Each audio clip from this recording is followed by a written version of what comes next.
Ce qu'on entend, c'est Seven, une composition d'Andrea Casarubios qui a été composée à New York en pleine pandémie.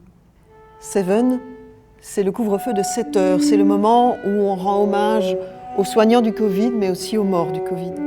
Donc c'est à la fois une création et un rite commémoratif.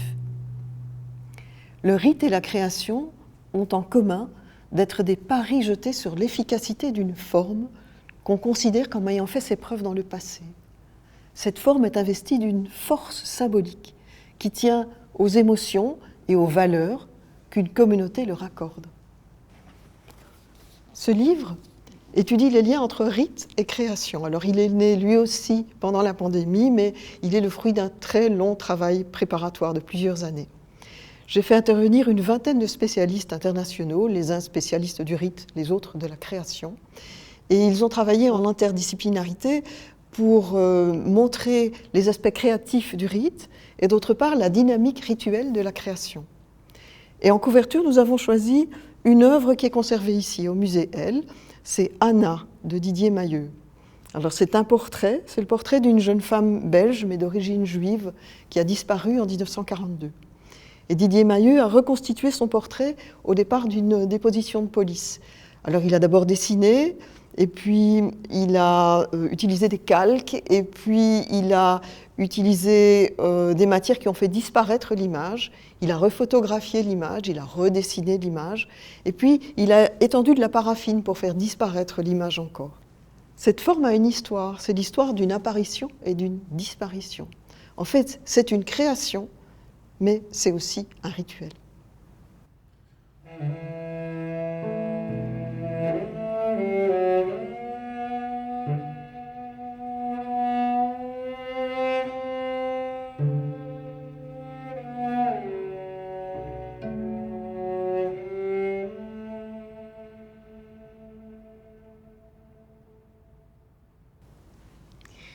Donc ce livre, au fil de ces 400 pages, aborde la manière dont les rites, qui sont porteurs d'identité, mais qui sont aussi des éléments qui favorisent le sens de la communauté, peuvent influer sur la création. La création dans le sens de la vie quotidienne, mais aussi dans les arts, évidemment, qu'il s'agisse d'art plastique, de musique, de littérature ou de danse. Dans ce livre, on s'interroge sur les rites, qu'ils soient profanes ou religieux, qui appellent la création. Un rite suppose un temps et un espace propres, différents de l'ordinaire. Un des marqueurs rituels peut être l'habillement.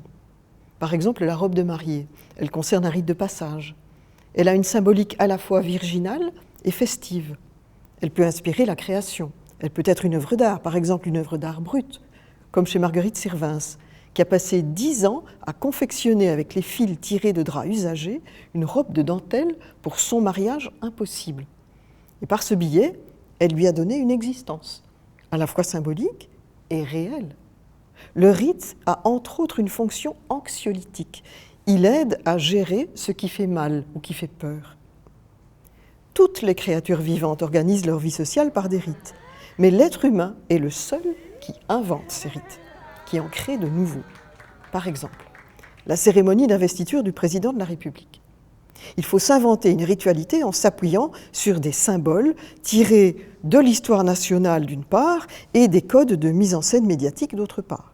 Parce que ce sont les deux ancrages d'identité que le candidat élu doit s'approprier aujourd'hui pour devenir le représentant de la nation entière et pas seulement de son parti. L'évolution des technologies fait évoluer les pratiques rituelles de manière créative.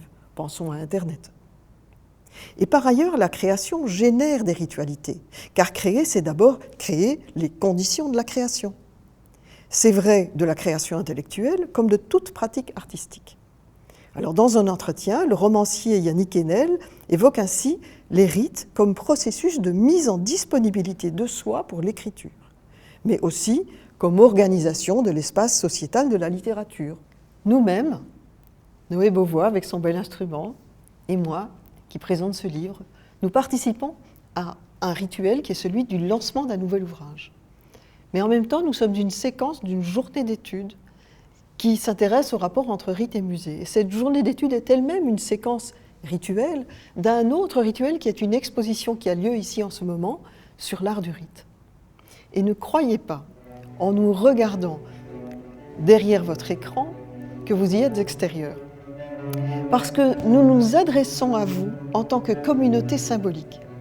Une communauté qui apprécie la création, qui aime les livres, qui s'intéresse à la ritualité et d'une manière plus globale, qui s'intéresse à comprendre, à connaître. En nous regardant, vous authentifiez les valeurs qui nous sont communes, les valeurs qui font que nous sommes une communauté symbolique virtuelle, mais aussi réelle.